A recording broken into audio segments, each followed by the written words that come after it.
You know, Game Awards has always been something of a last resort to me. I can't remember a time when I'm excited for the Game Awards. I'm excited to know what game is winning this year. Maybe. Some years the Game Awards have been disappointing and some have been extremely boring. Let it be known that the only thing that intrigued me is Dragon Ball Sparking Zero.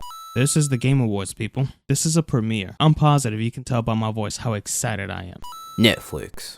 Reminds me of my high school days, but the monsters I fought weren't nearly as big as that. You kids these days with your giant monsters and your social media. Ubisoft. Ubisoft. The gaming company that is barely a shadow compared to what it used to be. A company that milks the soul out of Assassin's Creed because they're no longer the company that made Perfection. How's Far Cry that you just released? Wait. I meant Avatar. Sorry. The fact that Mortal Kombat 1 was even part of this segment is a joke. I don't know about now, but on release, you couldn't even go beyond 60 FPS. You couldn't even change that annoying jittering 30 FPS menu. A game where a deaf girl plays music? Look, there are deaf people who have this incredible skill and desire to become musicians, but a game? Just trying to wrap my head around this beyond comprehension. Blah blah blah esports, no one cares, skip. Xbox. Microsoft. The fact that this category even exists is ridiculous. Have any of you even heard of these content creators? The only way this could possibly get any worse is if the award for this category went to a VTuber. Iron Mouse. Are you guys kidding me? This is what you call content creator of the year? I'm not saying that should be at all, but out of all content creators, this wins? Just listening to this thing drives me crazy.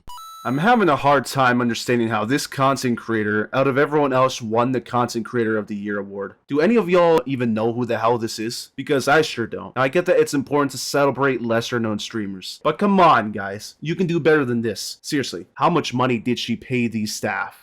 The creator of the Game Awards, Jeff Keighley. Jeff Keighley. A global celebration of video games, and boy, do we have a show for you. Don't be fooled by his words, y'all. The Game Awards show was actually boring as fuck, just like every other year, I suppose. For this Game Awards show, we had cringe, millions of ads, and appearances from celebrities who don't give a shit about video games, with only 20% of the Game Awards show actually being about awards. What the hell is even the point of the Game Awards anyway? Each and every one of us gamers already have our own personal game of the year and don't need an entire award show to validate that. My speech was actually longer than this year's Call of Duty campaign. Christopher Judge has 0 fucks to give. Holy shit.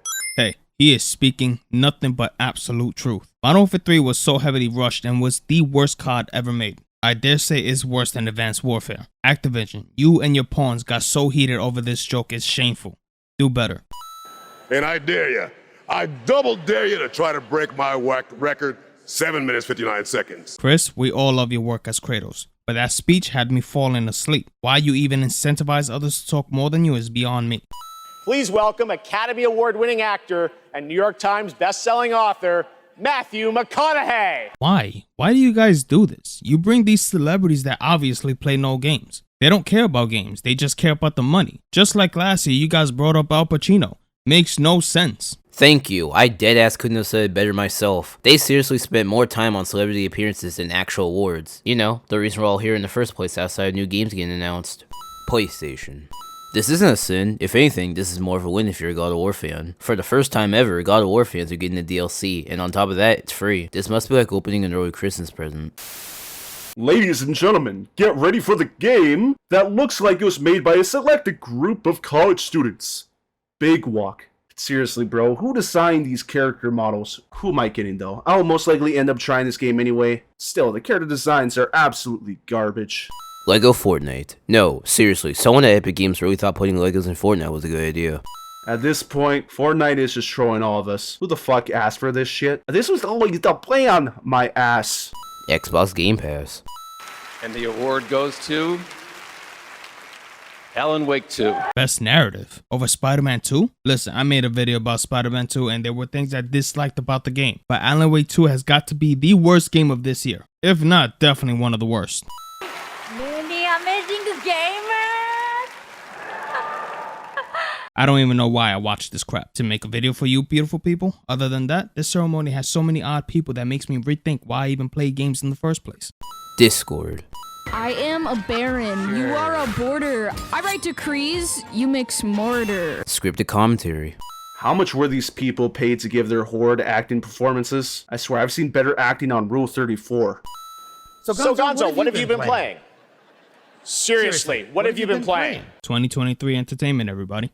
Hey Sega, why don't you guys remaster Sonic Adventures 2? Maybe make a sequel to 2? I'm more than positive people will love to see such a thing come true.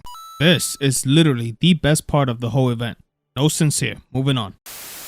Dead by Daylight has existed since 2016 and is just now getting a story mode. Also, this game is being developed by Supermassive Games, the same people who made Until Dawn, The Quarry, and all 4 Dark Pictures games, so we all know what that means. Say hello to another your choices don't really matter type game. Square Enix. Blah blah blah, another ad. Using streamers and Let's Players to advertise a video game. Hey, look, it's Jacksepticeye! You know, this is one of the few instances where I wouldn't even hesitate to take the blue pill and pretend this shit never existed. Keep in mind, all these sins from what I remember were written back in December 2023, and this sin is being edited during editing in February 2024. I absolutely refuse to believe that Rocksteady, the same company that made all 4 iconic Batman Arkham games, made this piece of shit. So for that, here's a special amount of fuck you sins. Don't nod. Ever since Life is Strange 2, you guys have seriously gone downhill by pushing out dog shit games like Tell Me Why and Twin Mirror. The fact that the people who made Remember Me in the very first Life is Strange game are also the same people that made Life is Strange 2 and Tell Me Why not only blows my mind, but also makes my jaw drop to the floor, and not in a good way. Also, this new game, Lost Records, is not only going to be another dog shit don't nod game to add to the pile, but it's also going to be another your choices don't really matter type game. Here are the nominees for Best Independent Game. And this is the part where Octopath Traveler 2 fans start crying. The fact that there's a best community support for a game is sinful.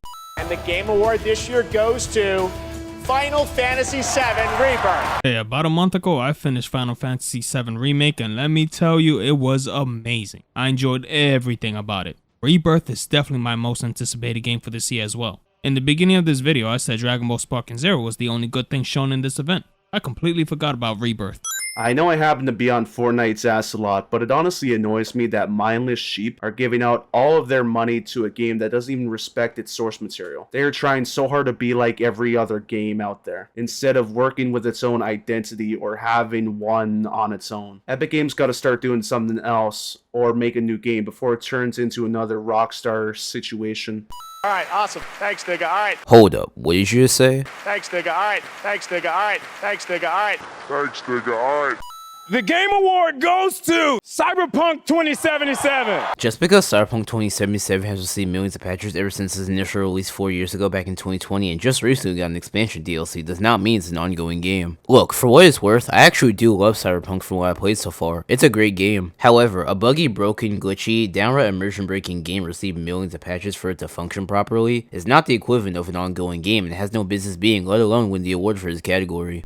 Showing us a CGI trailer instead of actual gameplay. And I present to you the Old Gods of Asgard featuring their best-selling writer Alan Wake. This is Herald of Darkness. The best part of the Game of the Year awards, and I missed it during the fucking live stream, after rewatching it again for this video, I gotta say, this song is fucking fire. Showing us a CGI trailer instead of actual gameplay. Again. Right now, we have an exclusive look at the highly anticipated new series, Fallout. Hell yes. I've been waiting for a Fallout show for a long time. This trailer is perfect. Good shit right here. Game goes to The Last of Us. The Last of Us HBO won Best Adaptation. No sins found here. Well, now to present Game of the Year, please welcome YouTuber Modded Controller 360. Out of all the celebrities that showed up at the Game Awards, you had Mr. Liza P to be the one to announce which game won Game of the Year. And the Game of the Year is Baldur's Gate 3. Let me tell you guys something. For those of you who think Spider-Man 2 got cheated out of the event, that's pretty much how I felt for Red Dead Redemption 2. God of War beat Red Dead Redemption 2? Don't get me wrong, God of War had a great story, but Red Dead 2 had to be the most realistic game I've seen till now. The story, characters, development was in a different league. Spider-Man 2 might have some things I don't agree with, but it was great for a single playthrough. The game as of this day still doesn't have a new game plus. I don't know much about Baldur's Gate. I don't want to know anything about it. From what I hear, it's the most liberal, gayest video game out there. I don't want any part of it, but it won Game of the Year for a reason. I remember developers coming out telling their fans not to expect the same standards for every game because it's just unrealistic. That in itself is unbelievable. I give credit where credit is due. So after Baldur's Gate 3 wins Game of the Year, the director of Baldur's Gate 3 goes up on stage and thanks the team at Lyrium Studios who were very passionate about the game they were working on. While the director pointed out how some people at Lyrium Studios passed away during the development of Baldur's Gate 3, they panned over to a countdown and at the end of that countdown, it turned into a sign that says please wrap it up.